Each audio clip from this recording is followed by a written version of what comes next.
Касым-Жомарт Токаев Шанхай кызматташтык уюмуна мүчө мамлекеттердин коопсуздук кеңештеринин катчылары менен жолугушуу өткөрдү. Президент мындай жолугушуулар өзгөчө актуалдуу экенин белгиледи. Өткөн жылы дүйнөдө аймактык жана жергиликтүү деңгээлде 180ден ашуун кагылышуу болуп, жаңжалдардын саны 30%га жакын өскөн. Бул акыркы 30 жылдагы эң жогорку көрсөткүч. Ал эми азыр эл аралык терроризм коркунучу күчөп барат. Соңгусуна татыктуу жооп кайтаруу, ошондой эле жарандардын коопсуздугун камсыз кылуу талап кылынат деп белгиледи Касым-Жомарт Токаев.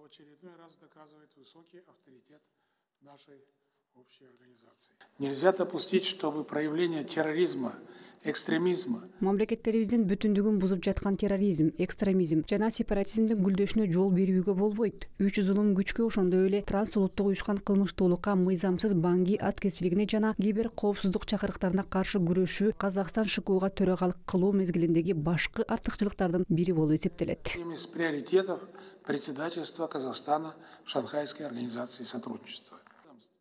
Президенттин айтымында ШКУ аймактагы туруктуулукту жана коопсуздукту камсыз кылууга багытталган өзара макулдашылган жана так кадамдардын үлгүсүн көрсөтүүгө тийиш. Бул максатта катышуучулар терроризмге, сепаратизмге жана экстремизмге каршы аракеттенүү боюнча 2025-2027 жылдарга арналган кызматташуу программасын кабыл алышы керек. Муну менен катар уюмдун 2029 жылга чейинки маңзатка каршы стратегиясын жана аны ишке ашыруу боюнча иш-аракеттер программасын кабыл алуу маанилүү экенине токтолду. Ооганстанга да өзгөчө көңүл буруу керек. Президент гуманитардык каатчылыктын алдын алуу жана узак мөөнөттүү туруктуулукту сактоо үчүн шарттарды түзүү маанилүү деп эсептейт.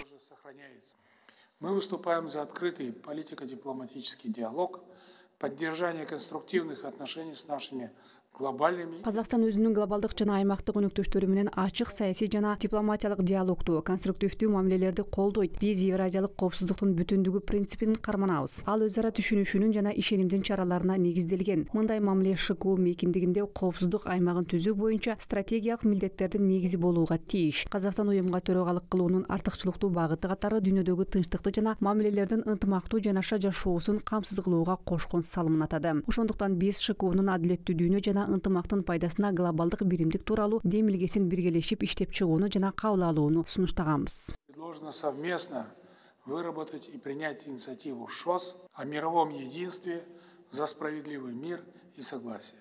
Ошондой эле дүйнөлүк азык-түлүк, суу, транспорт жана энергетикалык коопсуздук жаатындагы чакырыктар күч алууда. Ошондуктан мамлекет башчысынын айтымында уюмдун дарымети аймактык жана эл аралык коопсуздуктун кубаттуу куралы катары кароого зарыл. Бул максатка жетүү, тышкы коркунучтарды жоюу боюнча иштерди координациялоо жана уюмга кирген өлкөлөрдүн улуттук коопсуздугун камсыз кылуу үчүн коопсуздук кеңештеринин катчыларынын жолугушуулары маанилүү роль ойнойт. Ал эми тараптар Астанада өтө турган Шанхай кызматташтык уюмунун саммитинде бир бүтүмгө келе алат.